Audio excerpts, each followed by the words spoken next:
ఎప్పుడన్నా వచ్చినా అన్న జాతరకు?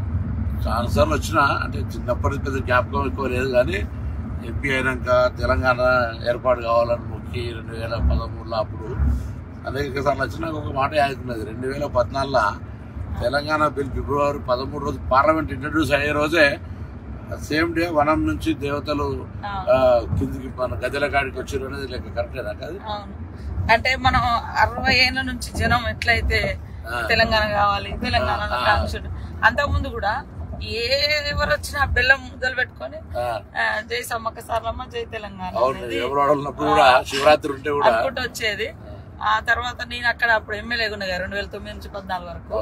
గజం కేవలం 4,500 రూపాయలతో 165 గజాల భూమి కేవలం 8 లక్షలు మాత్రమే. ఆ రోజు మేము ఆడ మీడియా పాయింట్ ఉంటది, నాగమంచి అంటారు. నాగమంచి అంటే అది సెక్యూరిటీ. ఒకప్పుడు యుద్ధం అప్పుడు సమ్మక్క సారలమ్మ కాకతీయులకు వ్యతిరేకంగా పోరాటం చేసేటప్పుడు వాళ్ళ సైన్యాలు ఎక్కడి నుంచి వస్తున్నాయని వీళ్ళు ఒక మంచలాగా హైట్ వేసుకుని, అది ఇప్పుడు మనము పోలీస్ చెక్ పోస్ట్ లాగా ఇప్పుడు లాస్ట్ కు మీడియా పాయింట్ అయిపోయింది. ఆడ ఉండగానే సాయంత్రం ఒక రిపోర్టర్ వచ్చి, మేడం ఈ రోజు పార్లమెంట్ లోకి బిల్లు వచ్చింది, తెలంగాణ బిల్లు వచ్చింది, కానీ గొడవలు అయినాయి. ఎందుకంటే మేము ఆ జాతరలో ఉన్నాం కదా.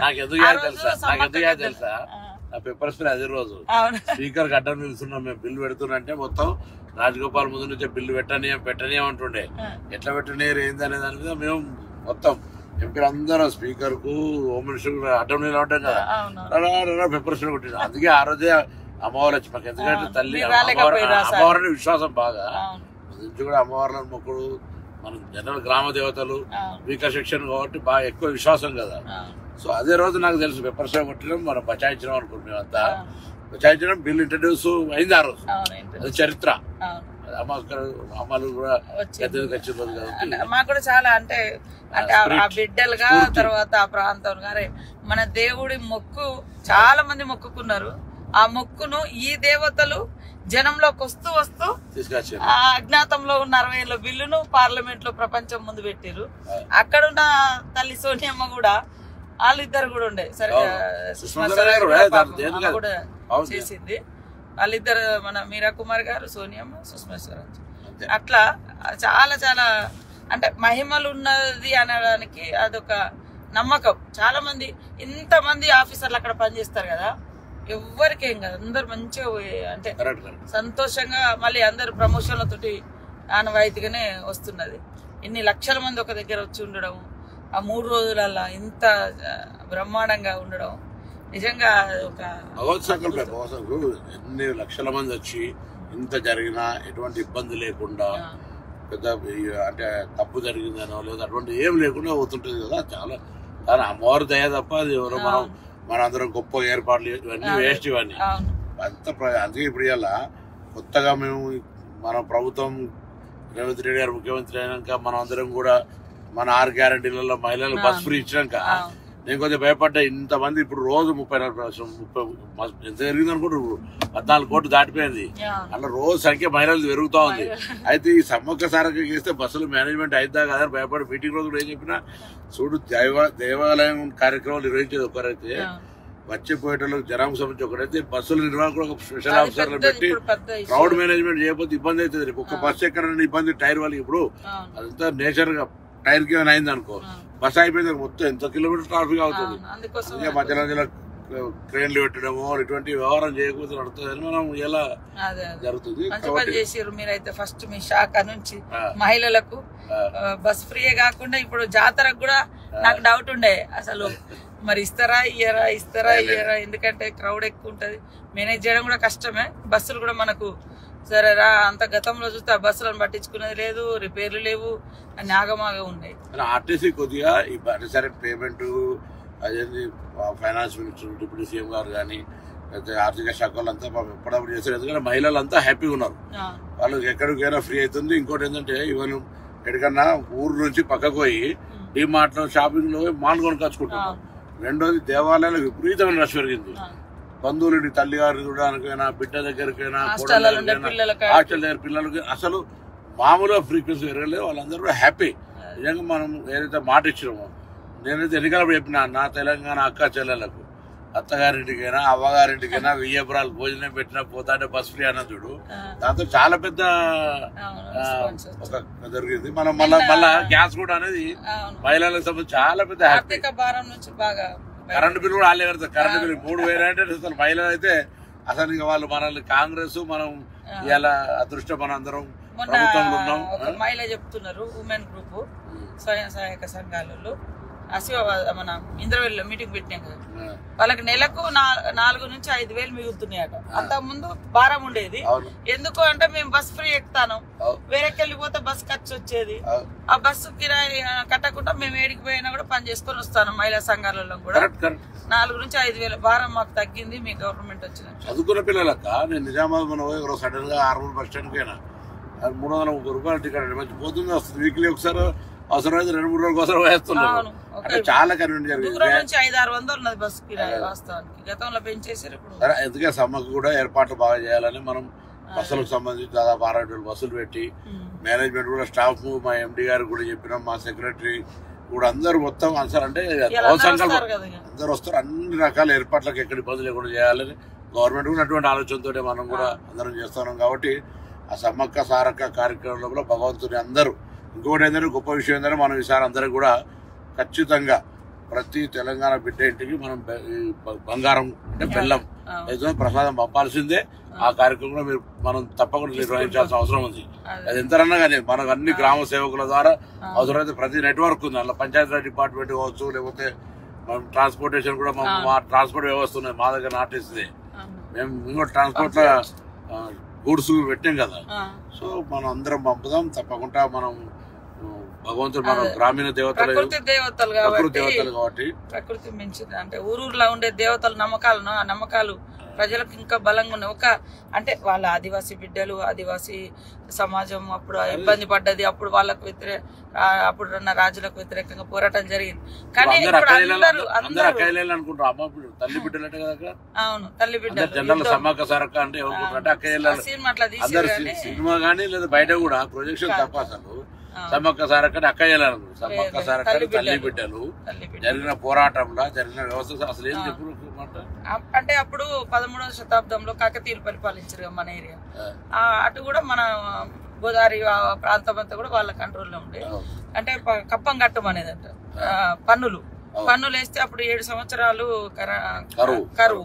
ఈ కరువులో మేము కప్పం కట్టలేము, మేము తినడానికే దొరుకుతలేదని మన సామంతరాజు మేడరాజు ఉండే అన్నట్టు మన ట్రైబల్ గిరిజనుడే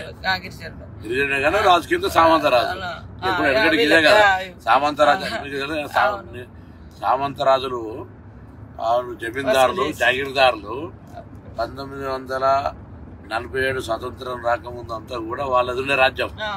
మళ్ళీ ఎట్లయితే స్వతంత్రం వచ్చి మనం భారతదేశంలో విలీనమో వాళ్ళంతా కాంగ్రెస్ నాయకులు ఎమ్మెల్యేలు ఎంపీలు అయిపోయి మళ్ళీ ఇప్పటికీ అలాగే వస్తున్నారు. దాని తర్వాత తెలంగాణ ఉద్యమం వచ్చింది. మళ్ళీ ఆననేమో మనం ముక్తి కోసం విముక్తి కోసం అన్నాం. ఇలా నీళ్లు నిధుల కోసం ఆనాడు జరిగింది, మళ్ళీ ఆయన ఇబ్బంది పెడితే మేము కట్టలేమంటే కాకతీయులు యుద్ధం ప్రకటించారు. వీళ్ళ దగ్గరేమో మంచి ఆధునికమైనటువంటి ఆయుధాలు, ఆధునిక ఆయుధాలు, మన దగ్గరేమో బల్లలు, బర్షలు, బాణాలు.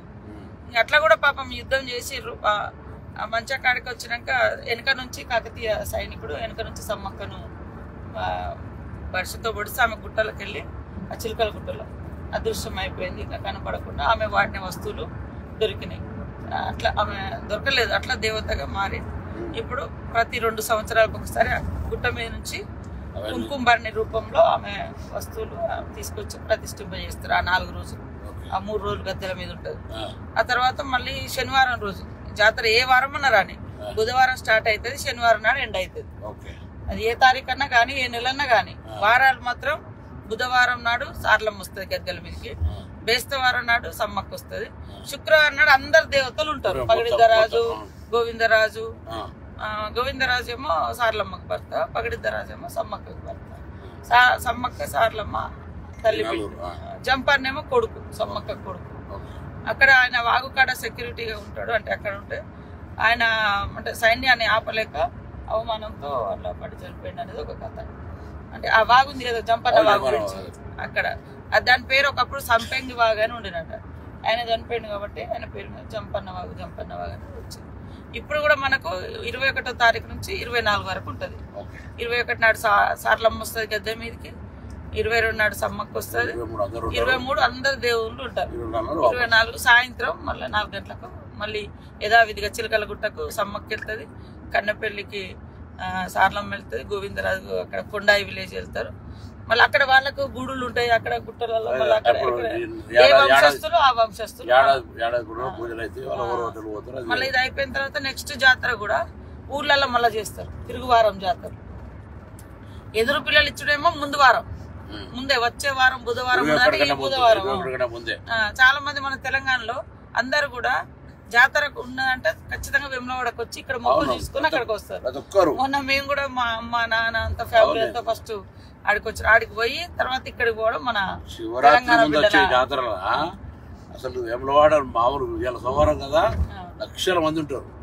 అవును, కానీ మారాలి, అది ఇంకా మార్చాలంటే ముఖ్యమంత్రి 100 కోట్లు ఇస్తాను ఇవ్వలేదు. అక్కడ ప్రస్తుత శివాలయాలు నిర్లక్ష్యం ఉంటే సరే మేము ఇప్పుడు దాన్ని నేను మిత్రుడు శాసనసభ్యుడు రాజు కలిసి చేయాలనే ప్లానింగ్ చేస్తున్నాం. దానికి డెవలప్మెంట్ మన అందుకే వీటిడే డెవలప్మెంట్ కూడా ముఖ్యమంత్రి గారి దగ్గర పెట్టాను. దీని లింక్స్ ఇప్పుడు నిన్న కూడా మనం బడ్జెట్ చదివినప్పుడు మనకి పెద్ద దేవాలయం వేములవాడ, నేను ఇలా కాకుండా ఇవన్నీ చేస్తాం. ఏదైనా మొత్తానికి అయితే అక్క సమ్మక్క సారక్క పోతున్నాం, మంచి అమ్మవారిని మొక్కి ఈ కార్యక్రమం ఎటువంటి విఘ్నాలు లేకుండా అందరు భక్తులు వచ్చి మంచిగా ప్రభుత్వం ఇస్తున్న ఉచిత బస్సు కావచ్చు, అక్కడ మనం ఇప్పటికీ ఏర్పాటు చేస్తున్న సౌకర్యాలు కావచ్చు, ఏదున్నా లోకల్ గా మీరు నేను స్కూల్ ఓనర్ కూడా కోరుతా ఉన్నా, మీరు బస్సులు ఓనర్ పోతా అంటే ఇవ్వండి. మీరు అన్ని బస్సులనే రావాలి, అందరు ఇళ్ళనే కాదు, స్కూల్ బస్సులు ఫ్రీ ఇవ్వండి. ఎవరికి వాహనాలు ఉంటే వాళ్ళకు వాళ్ళ ఫ్యామిలీ పోయినాడు ఇంకోరైనా పోతా అంటే ఇవ్వండి. అందరూ మొత్తం ప్రజా రవాణా మీద ఆధారపడితే ఇబ్బంది అవుతుంది. 2 సంవత్సరాలకు ఒకసారి వస్తుంది కాబట్టి అందరూ కూడా అన్ని రకాలుగా ఎవరు ఇప్పుడు భక్తులకు దేవునికి ఎట్లా సాయం చేయాలనుకుంటే అట్లా సాయం చేయాలి. కొందరు ఉండేళ్ళు వేస్తారు, కొందరు 4 అన్నదానం పెట్టి కార్యక్రమం, అట్లా అందరు స్వచ్ఛంద సంఘాలు కూడా రాష్ట్ర వ్యాప్తంగా ప్రజలకు వచ్చి అన్ని సౌకర్యాలు ఏమన్నా పోతుంది. నీళ్ళు ఇచ్చడం, నీళ్ళ సప్లైయర్లు కావచ్చు, భోజనం వాళ్ళు కావచ్చు, లేదా ఇతర స్నాక్స్ ప్రిపేర్ చేసే చాలా మంది ఇప్పుడు అటువంటి ఎవ్వరికి వాళ్ళు వచ్చి సాయం చేయమని కూడా మనం అందరం కూడా ప్రభుత్వం తరఫున కోరుతాను. ఈ సమ్మక్క సారక్క అనేది రాష్ట్ర ప్రభుత్వ కార్యక్రమం, జాతీయ స్థాయిలో కూడా గుర్తించాలని చెప్తాను. ఇప్పుడు మాట్లాడతారు నేషనల్ ఫెస్టివల్ చేయమంటే అది కూడా చేయాలి. ఇలా ఇవన్నీ ఉన్నాయి, ఇవన్నిటికి సంబంధించి తప్పకుండా మనం మళ్ళీ ఇప్పుడు 4-5 రాష్ట్రాలలో వస్తారు, ఛత్తీస్గఢ్, మధ్యప్రదేశ్, ఒరిస్సా, మహారాష్ట్ర, ఇక్కడికి మహారాష్ట్ర చాలా మంది వస్తారు సమ్మక్క సారక్క. సో అందరి పండుగ ఇది, అందరు కూడా దీనికి సహకరించి ఈ కార్యక్రమం విజయవంతం కావాలని చెప్పి మళ్ళా వరంగల్ జిల్లా ఉమ్మడి జిల్లానే కాదక్క కాబట్టి మళ్ళీ ఒకసారి అందరం కుటుంబ పరంగా కూడా వస్తాం. అందరికి స్వాగతం. సమ్మక్క సారక్క అందరికీ విజయవంతంగా భగవంతుడు అమ్మవారి ఆశీర్వచనం ఉండాలని కోరుకుంటాం.